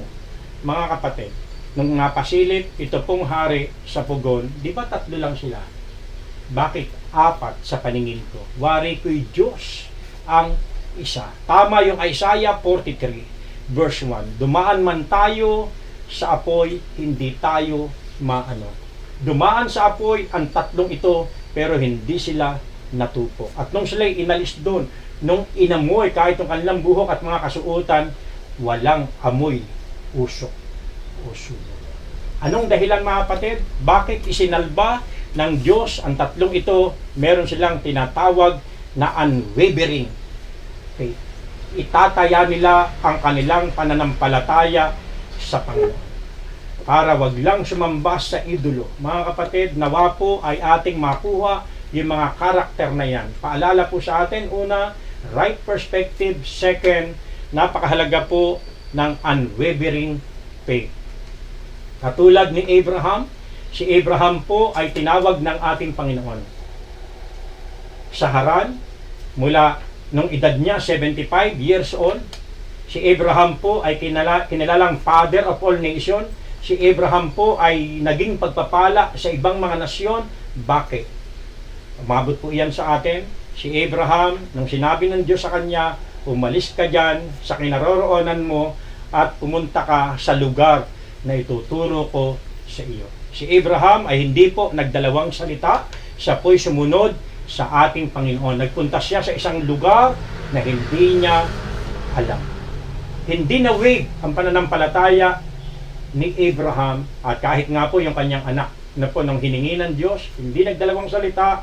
Si Abraham agad na bumangon, naglakbay ng 3 araw para ihandog ito pong si Isaac. Ano po? Sa Moriah, sa bundok Moriah. Ano po? Ano ibig natin sabihin?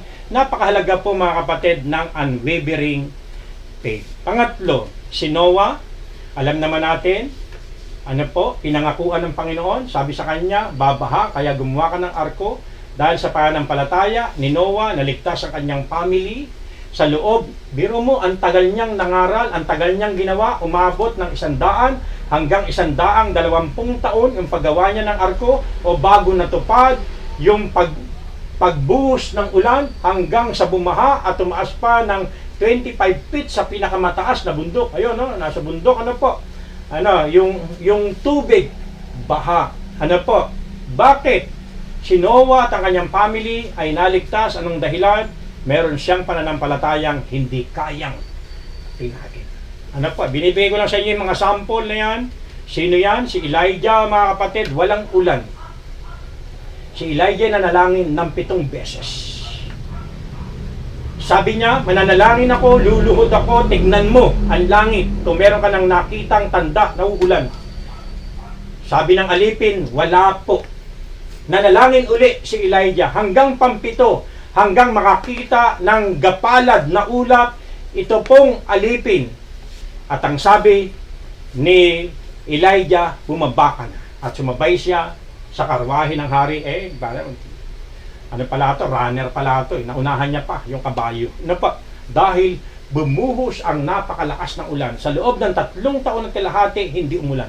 Pero nanalangin itong si Elijah, at sa panalangin niya ng 7 beses, dahil meron siyang unwavering faith. Dahil 3.5 years hindi uulan, after nun uulan na, nanalangin siya, after 7 times niyang nanalangin, mga kapatid, bumuhos ang napakalakas na ulan at sila po'y pinagpala. Nawa po mga kapatid, hanggang hindi natin natatanggap yung ating mga dinidesire sa ating Panginoon, wag tayong tumigil. Hanggang hindi natin nakikita yung mga tanda ng pagpapala ng ating Panginoon, wag tayong tumigil. Wag mag-wave yung ating pananampalataya. Si Bartimeo, kilala natin. Si Bartimeo, mga kapatid, nung mabalitaan niya si Jesus, nagpapagaling ng mga may sakit. At nung malaman niya, bulag siya, pero malakas ang pakiramdam, si Jesus ay dumaraan, sumigaw siya, Jesus, have mercy on me. Jesus, Son of David, kahabagan mo kami. Kahabagan mo ako. Di ba? Si Bartimeo ay sinaway ng mga tao. Ingay mo. Sinabi pa ng mga ilagad, nag-iingay yan. Mga kapatid, si Bartimeo ay hindi tumigil ng kasisigaw hanggang makuha niya ang atensyon ni Jesus. At mismo si Jesus, inutusan mga alagad, kunin niyo siya. Ayan, hinipo niya ang mga mata ni Bartimeo at ito'y nakakita. Wow, mga kapatid. Bakit? Dahil si Bartimeo, kahit sa pinipigilan, kahit siya maingay sa paligid niya, si Bartimeo, mga kapatid, ay hindi po tumigil ng pagtawag sa Panginoon. Hindi na wave yung kanya pong pag-asa, yung kanya pong pananampalataya sa Panginoon. At marami pa. Yung babaeng Samaritana,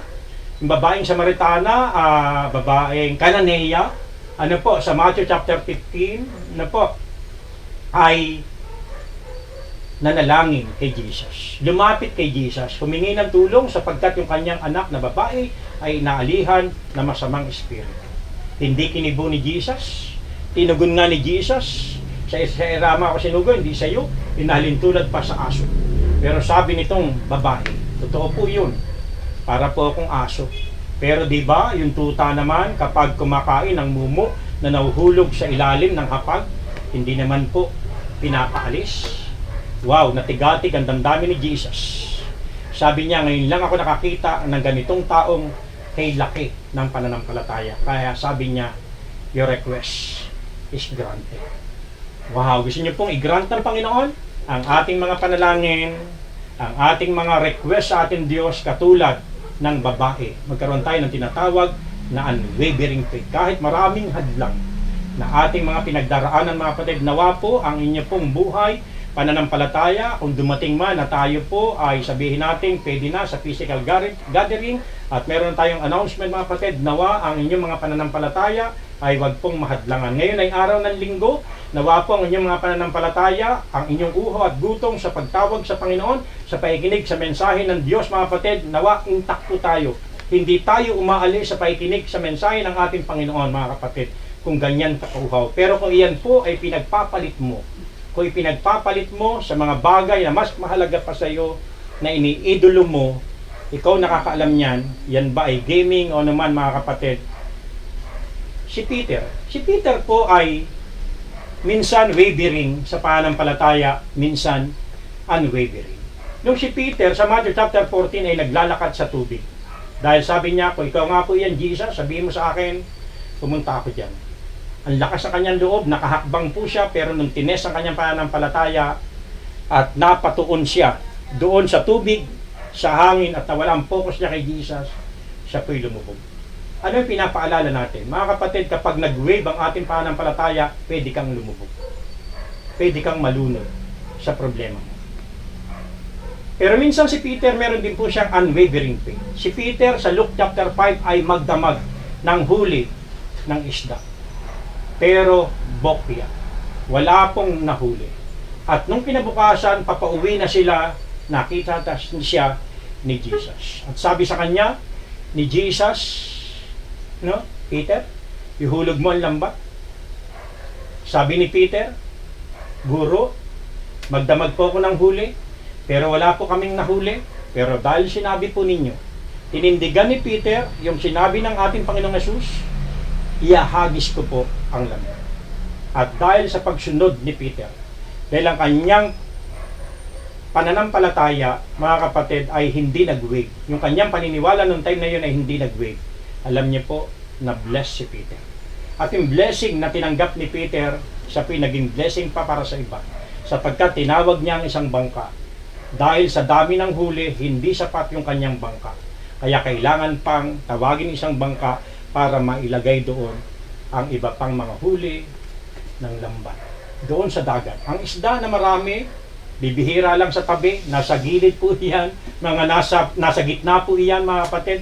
Galing sa gitna, sa panguhuli, si Peter, pero sa pangpang, mga kapatid, sa Diyos, mga kapatid, no, sa may pananampalataya, sa sumusunod sa ating Panginoon, mga kapatid, wala pong imposible sa Kanya. Kaya kung gusto natin malugod ang ating Panginoon, mga kapatid, huwag pong mawawala ang ating pananampalataya. Sapagkat ang ating pananampalataya, mga kapatid, ay meron po iyang mga benepisyo.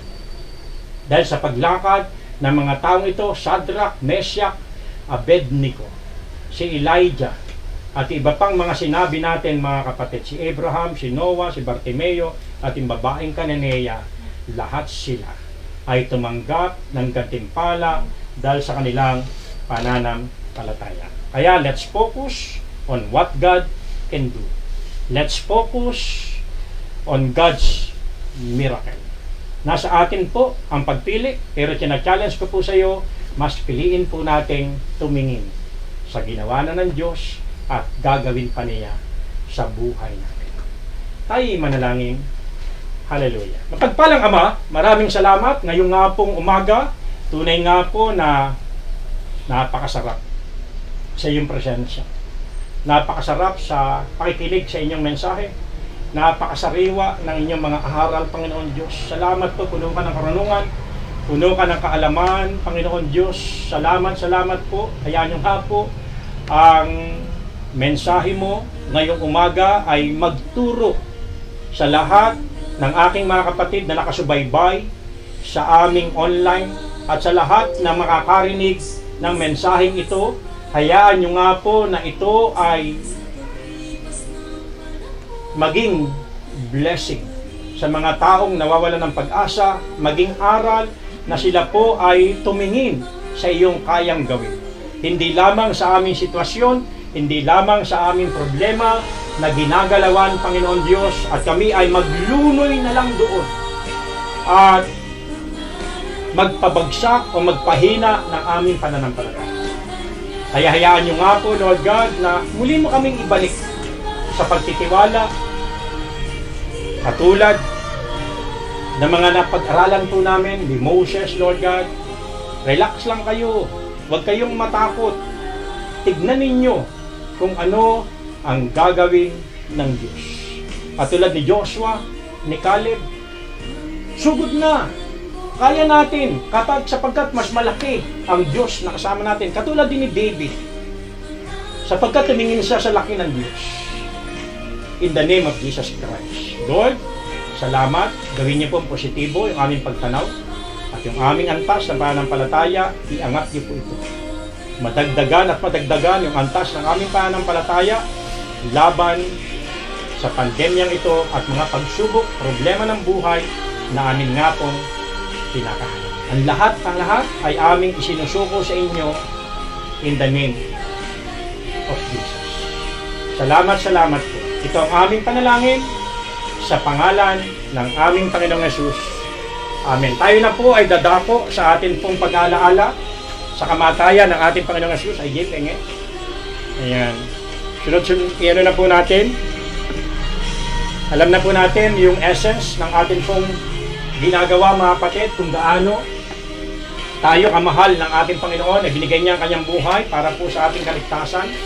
At salamat sa kapangyarihan ng kanyang katawan, tumanggap ng mga bugbog at latay, anumang uri ng sakit may kagalingan. Kaya manampalataya ka po dyan. At salamat, huwag tayong makondena, salamat sa kanyang dugo. Lahat ng sala, ano po mga kapatid, gaano man kalaki, ang kasalanan po natin, maliit, malaki, o sobrang laki, sa Diyos may kapatawaran.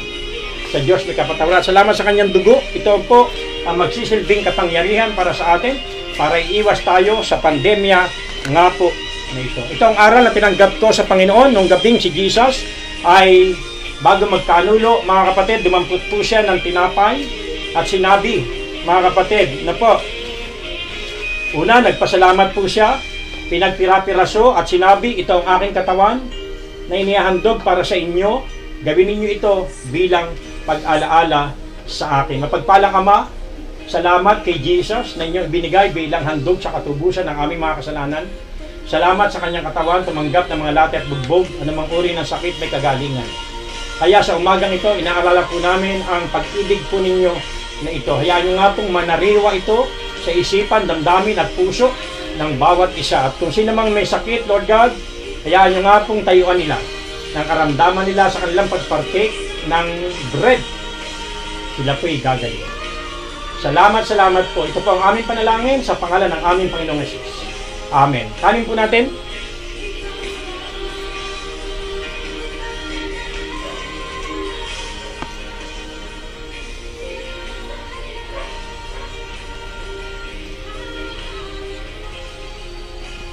Gayun din po naman, matapos maghapunan ay nawakan niya po ang saro at sinabi, ang sarong ito ang bagong tipan na pinagtitibay ng aking dugo. Sa tuwing iinumin ninyo ito, gawin ninyo bilang pag-alaala sa akin. Salamat, Panginoong Yesus, sa dugo na tumigis sa inyong tagiliran at sa buo mong katawan na nagsilbing daan sa kapatawaran ng aming mga sala. Kaya meron kaming confidence o kumpiyansa, kapanatagan na lumapit sa inyo.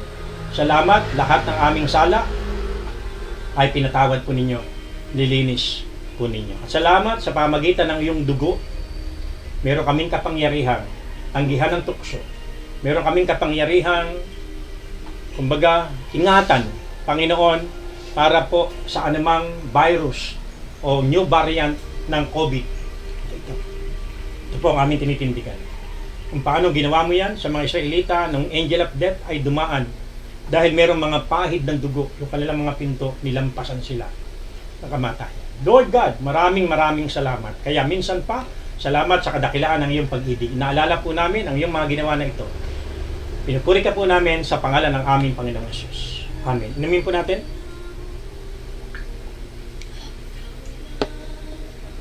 Sapagkat kung tayo po'y kakain ng tinapay at iinom ng saro, atin po ay pinapahayag ang kanyang kamatayan hanggang sa kanyang muling pagparito. Ang Diyos po ang siyang magpala sa atin pong lahat. Sa pagtatapos po natin, closing prayer po tayo. Ano po, sa giving, andyan naman po yung ating mga pastor, andyan na yung ating mga leaders, ano po, at itabi nyo lang po yan, itawag po ninyo, o kaya ibigay po ninyo. At ibalik po ng Diyos sobra pa sa inyong pangangailangan. Manalangin tayo. Pagpalang Ama, maraming salamat. Alam namin, maraming tao sa kasalukuyan ang nawawala ng pag-asa sapagkat nakatingin lamang sa kanilang paligid, sa katingin lamang sa mga nangyayari, sa mga negative situation. Hayaan nyo nga po, napukawin nyo po, lalo na po yung mga Kristyano, na mga anak mo na magtuon ng pansin sa kaya mong gawin. Yung mga nanlalamig na mga mananampalataya, pukawin mo kanilang mga puso at bumalik sa inyo. Yung mga wala pang relasyon, matutunan nilang isurrender ang kanilang buhay sa inyo at gawin nilang Panginoon kayo sa kanilang nga pong mga buhay. Yung laban namin sa pandemya na ito, salamat, ito po'y aalisin mo. Ito po'y maglalaho. In the name of Jesus Christ, at patuloy mong pakakaingatan ang iyong mga anak. Yung aming mga leaders, sa iyo namin na-entrust. Yung aming Pangulo, yung aming kalawang Pangulo, lahat ng mga nasa Senado, nasa Kongreso, Lord God, lahat ng mga nasa probinsya, mula gobernador, pababa, hanggang barangay level, salamat po una sa kanilang mga buhay.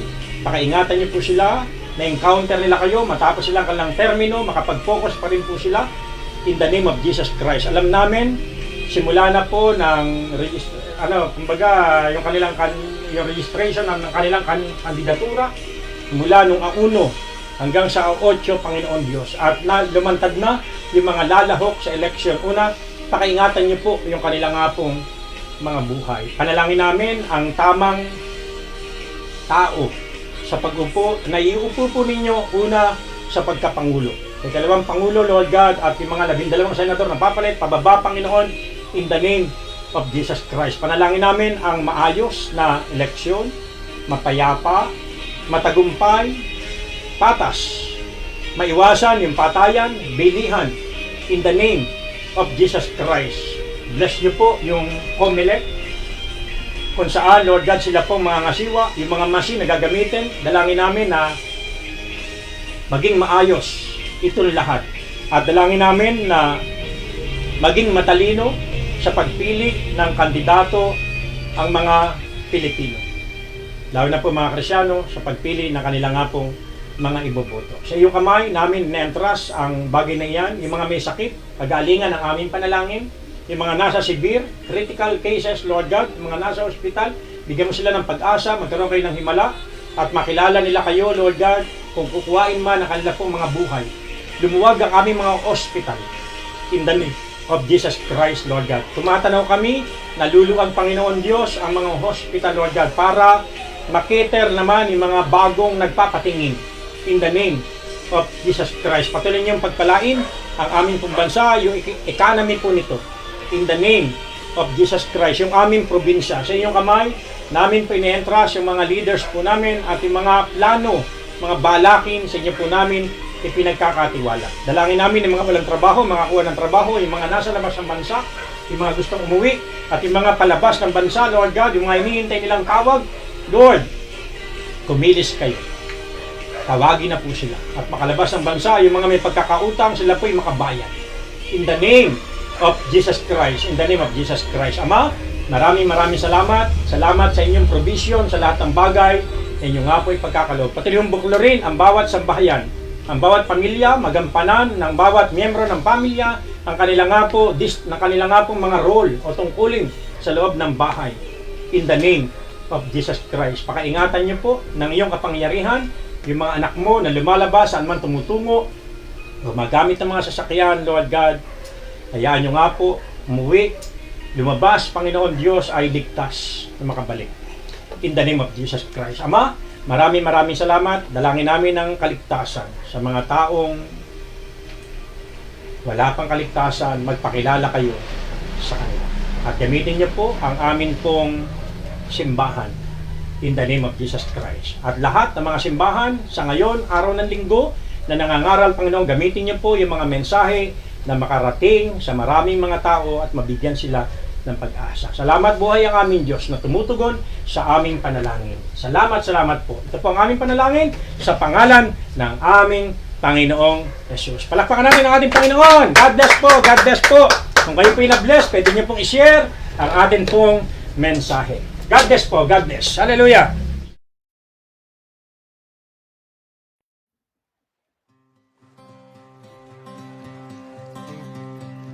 In my wrestling and in my doubts, in my failures, you won't walk out.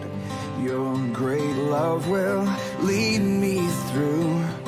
You are the peace in my troubled sea. Whoa, you are the peace in my troubled sea.